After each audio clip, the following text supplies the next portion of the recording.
I touched upon this earlier, but this is supposed to be one of the most haunted places in Portugal. Not just Porto, in the whole of Portugal. There's some really, really scary areas in here. Like if you want to find them, there's some really creepy little alcoves and that happened just now. There's someone in here.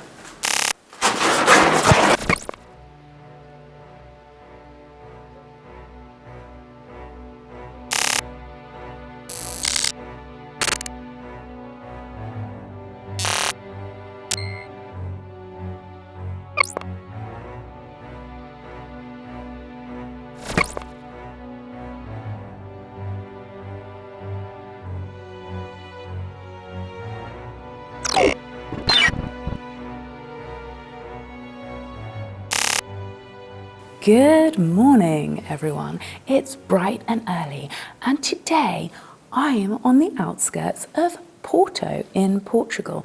And as you may be able to tell by my slightly ruined surroundings, I'm in an abandoned building. I'm at the Valongo Sanatorium, which used to be a hospital, and it's one of the most haunted places in Portugal. So naturally, I thought I'd come along and take you guys with me and see what it's like within the walls of this hospital.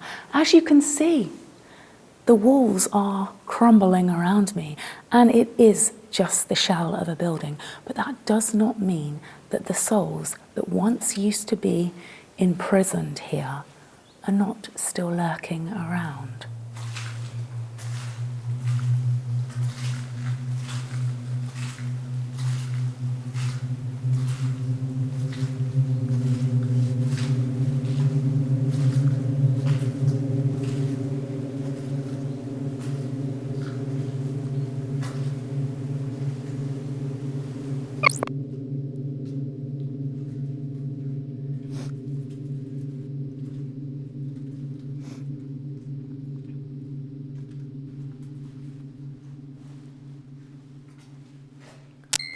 As with most abandoned buildings, this really is just a shell now, but you can really see the magnitude of this structure and how it used to be a hospital with the wide corridors and the big staircases. And this actually used to be a hospital in the 1950s. It was in operation for a relatively short period of time, but it was built in this location for isolation purposes. Now, I will show you outside, but we are literally on the top of Mont Alto. And as I mentioned, this location was specifically chosen because of its isolating factors. They wanted this place to be in the middle of nowhere because the patients needed to be isolated from society, mostly because most of them had tuberculosis. And to stop the disease spreading into the wider population, they would bring tuberculosis patients up here to the top of the mountain, where they were inside this hospital until most of them died. This hospital was built to hold about 50 patients, so they only had 50 beds, but it is largely reported that there were times when there were 500 people inside this hospital. So that just goes to show how crowded and cramped and how awful it would have been for those patients, because not only would they have not even had their own beds, they would have been rammed into very tight proximity of each other. And of course, they all had tuberculosis. So yeah, they were all ill, they were all dying, and it would have been a pretty miserable existence for those people for the short time that they were here. As with a lot of abandoned buildings, now it is home to tons and tons of graffiti, and apparently this place has been vandalized multiple times. I mean, as I said, it's a shell, there's no beds, there's nothing that would, apart from its structure, there's nothing that would tell anyone that this is a hospital. And people obviously come up here to tag the walls and leave their stamp on the place.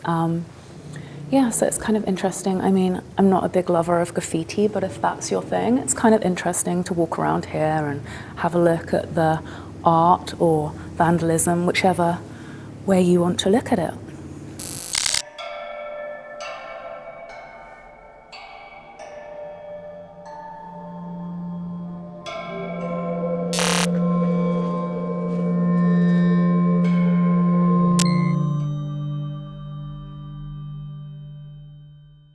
I touched upon this earlier, but this is supposed to be one of the most haunted places in Portugal. Not just Porto, in the whole of Portugal. And it was the last hospital of this kind in the country. It's been abandoned now since the 1970s, but when I walked into this area and I looked through there, I saw the apparition of a woman called Anna. And she was just calling and crying, and she's disappeared now. Like, I walked through, saw her, got her name, got her vision. She is in a hospital gown, and just kind of standing, staring back at me. I came back. Now I have the camera on. I'm guessing that the camera isn't picking up on her standing behind me, but that does align with why this place would be so haunted. I mean, these people died really miserable deaths, and this is a particularly creepy area with the long, winding staircase that goes up and down throughout the building.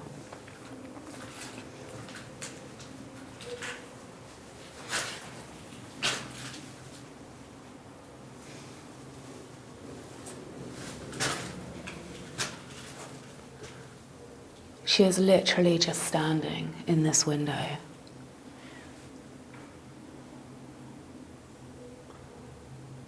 And now she's gone.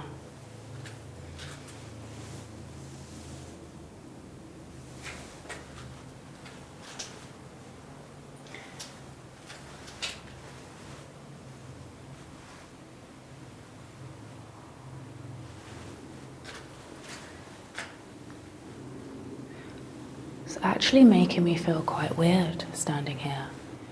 Just to get the perspective of that spiral staircase is quite eerie.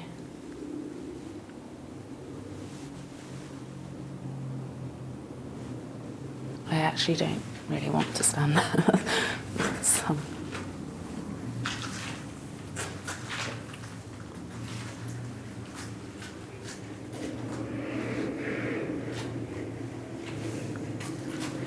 It's funny, like, I've noticed over time that when it comes to ghost sightings and ghost encounters, I've just become increasingly more relaxed and more open about just saying what I see. And it doesn't scare me in the same way that it used to, but it's very normal for me to see an apparition of a ghost, and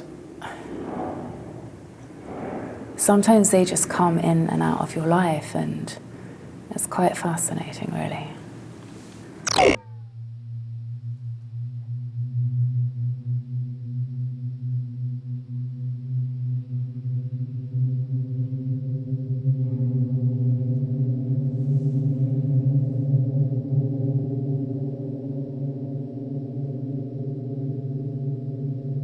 I've walked through into the room where Anna was standing in front of the window. Now, to anyone who doesn't necessarily believe in spirits and ghosts, that might be quite a strange concept to get your head around, but she was standing here, and this room actually looks like it's a shower block, to be honest, if you come with me over here.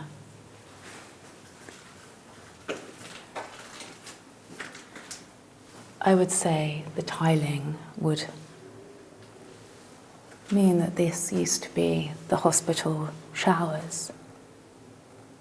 You can kind of see the remnants of a shower, even though there's no shower head and no visible drainage. But to me, it feels like that's what this room was used for. So maybe Anna passed away in this area. I don't know. I don't know her backstory, and she's gone now, so. But yeah. When you're talking about a hospital that's seen so many deaths in such a short period of time, then it's quite obvious why most people think that this is haunted. I mean, as I said, this is on top of a mountain, so I didn't come here in the dead of night, and I'm sure in the dead of night this would be 10 times more scary and 10 times more eerie, because of course you'd be able to see nothing. There's no lights in here. You're literally in the middle of nowhere.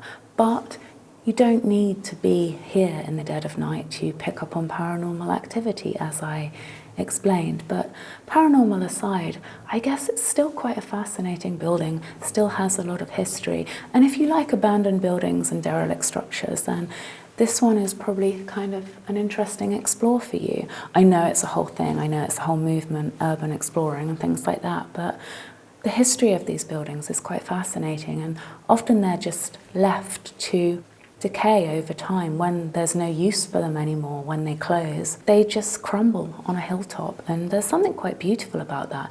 And the views from up here are quite stunning as well, which I will show you. The sun has now risen, so it's daylight. It's not eerie, it's not spooky at all, but it's very stunning.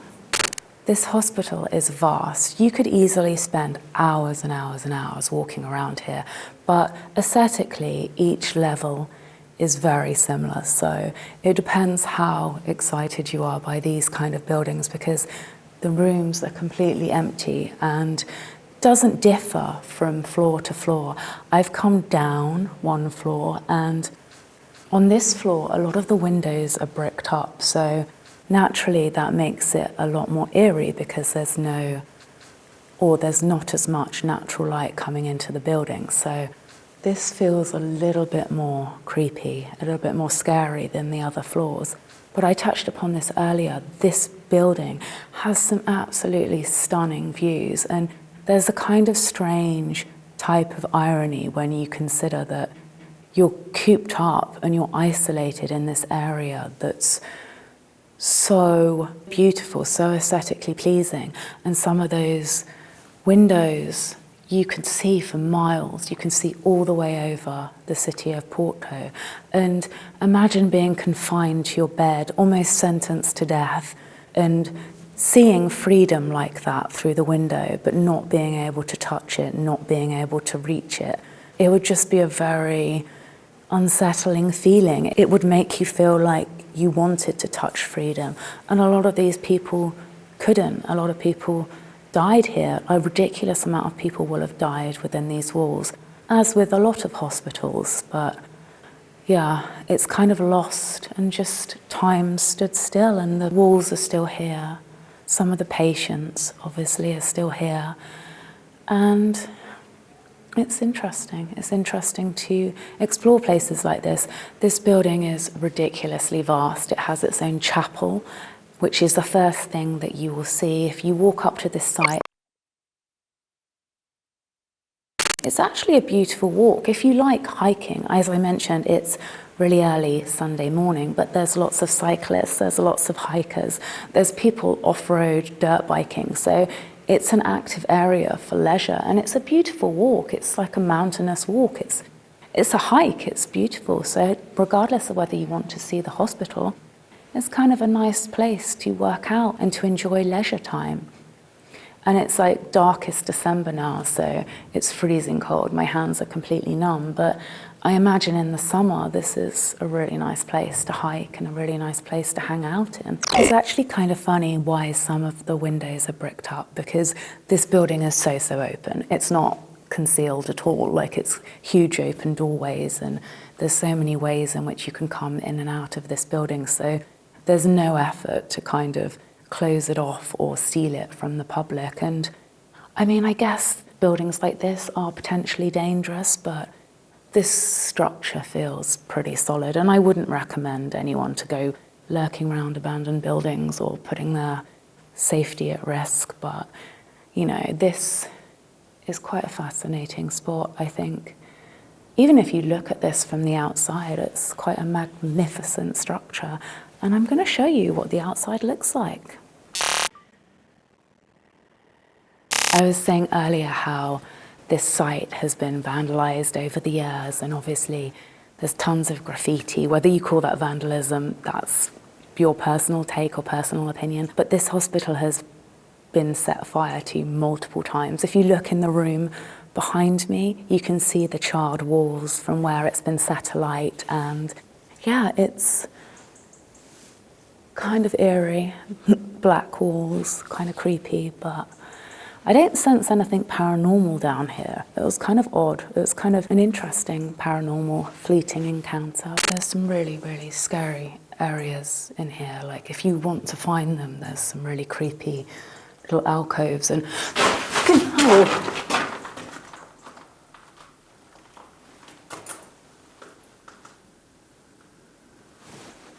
that happened just now. There's someone in here.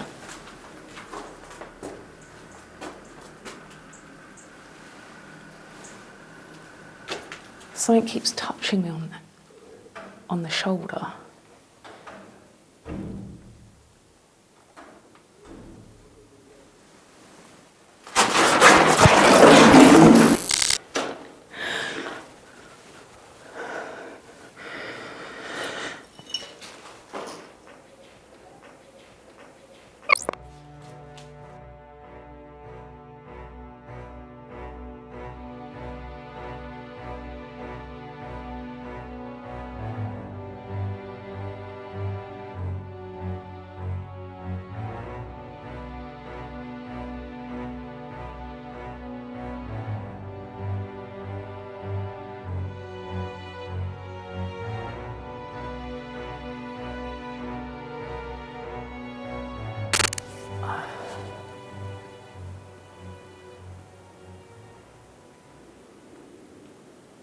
I think like we should just stop filming because I just feel a bit uncomfortable now.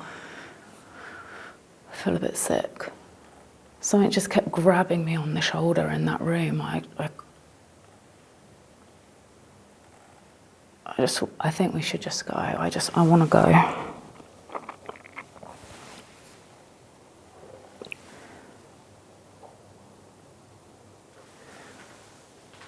I'm actually starting to feel quite ill. I mean, obviously there's not still germs here, but I'm just starting to